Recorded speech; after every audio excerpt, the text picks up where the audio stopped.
So this is how I plan my day in Notion.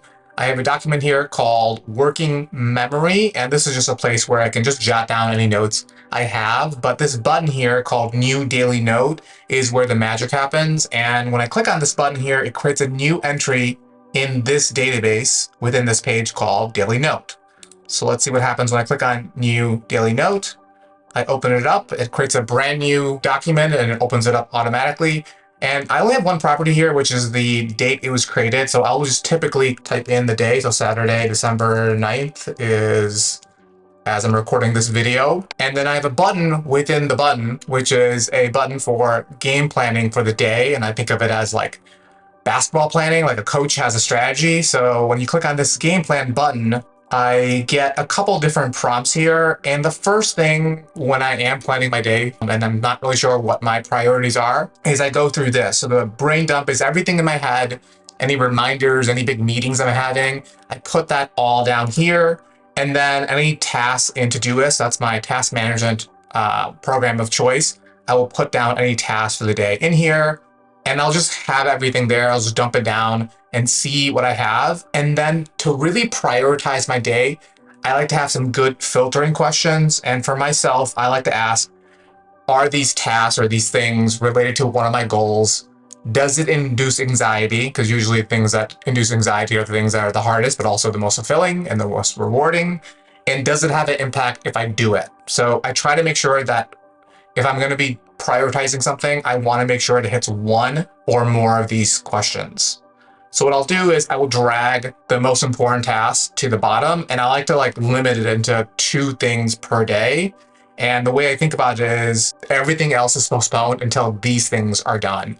And usually for me, most of my energy is in the morning. So I like to tackle these things right away, get them over with, and then I can go back and do anything else that's up here. So I'll do something like create PowerPoint for work, write YouTube script, and then I'll just drag, the most important things down here. And then this is where I have another button within this note, which is if I feel any anxiety around whatever I'm doing. And I think a lot of times we think about managing our time or our energy levels, but a lot of times the reasons why we don't do things is the resistance we feel, the feelings of anxiety we have around doing some things. So I have this 5-minute exercise that helps me get started. And I have a whole article on this, and I'll link it in the description below for this video if you want to check it out. But if you click on this button here, it opens up a couple things that I like to do to get myself going and really label my anxiety. So the first thing is I just prime my environment. So whatever I'm doing, if I'm doing a PowerPoint, I try to have that PowerPoint open. If I'm doing a document, I try to have it open because the whole point is to get started. So I just prime my environment. I have that thing ready to go. The second thing is I clarify the task. So I write the tasks I want to get started, and then I rewrite it until it's super precise. So the example here is write article is vague and unactionable, but write an intro paragraph for the next 60 minutes. That's pretty precise, and it breaks down the task in something that's super manageable. So you'll type that out, and maybe you need to rewrite it a couple of times, but you want to make it super precise of exactly what you're doing and when you're doing it and how long it's going to take. And then the third step here is labeling your anxiety. So I like to take a couple of deep breaths, kind of focus on the task, and really just think about what's causing the resistance and try to label it. So rather than trying to push it away or trying to think those things aren't what I'm feeling, I try to write down what are the things that makes me feel like I don't want to do this. So some examples here: doubtful, uneasy. It could be unstructured tasks, you're not good enough, whatever those things are. Sometimes it just helps to kind of label them and put them down onto paper. And then after you write those down, just kind of accept what you're feeling and just understand you're going to be embarking on something hard, right? Whatever you're doing, whatever that's causing resistance is something that's probably hard that you don't want to do. So saying, doing your taxes is sometimes really boring. Even writing down boring can really help you start it. And that's the whole point. And then this final step here is to make it easy to just get started.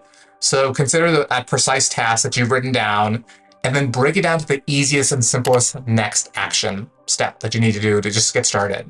So I like thinking about this in 10-minute increments. What's the thing I can do in the next 10 minutes, right? And hopefully you want to go longer than 10 minutes, but usually 10 minutes is a good, approachable amount of time. So writing an article is impossible. Writing a paragraph is daunting, but writing a decent sentence in the next 10 minutes is actually not too bad. For this example here, read my intro paragraph and then write one sentence for the next paragraph. And then I'll just write that down.